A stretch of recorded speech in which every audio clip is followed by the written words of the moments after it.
Rander police station ખાતે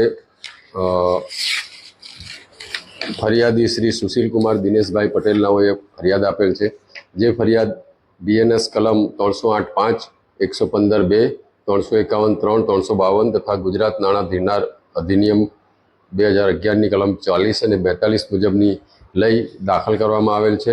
આ ફરિયાદની હકીકત એવી છે કે ફરિયાદી શ્રી સુશીલકુમાર દિનેશભાઈ પટેલ નાઓએ તેઓ ઝીંગા ઉછેરનો વ્યવસાય કરતા હોય અને કોરોના કાળ દરમિયાન તેમને નાણાકીય ખોટ જતાં તેઓએ આનંદ કુમાર બાલુભાઈ ચાસિયા રહેવાસી અડાજણ નાઓ પાસેથી ₹51,05,000 વ્યાજે લીધેલ હતા, જે રકમની ઉઘરાણી આરોપી આનંદે વારંવાર કરતા ફરિયાદીશ્રીએ સુશીલ કુમારે તેણે પૈસા ચૂકવેલા। તે બાદ પણ આનંદ નાઓએ ફરિયાદીશ્રીના ઘરે જઈ તેના રસોડામાંથી ચપ્પુ લઈ તેની પત્નીને ચપ્પુથી ડરાવી ધમકાવી અને મારી નાખવાની ધમકીઓ આપેલ હતી, જે બાબતે ગુનો દાખલ કરવામાં આવેલ છે।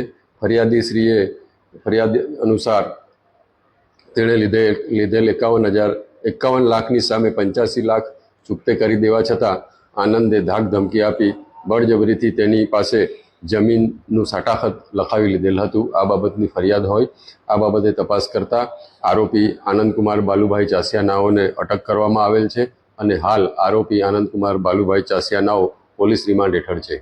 વ્યક્તિ પાસે નાણાં ધીરણા માટેનું કોઈ લાયસન્સ હતું કે એ હાલમાં એ બાબતે તપાસ ચાલી રહી છે।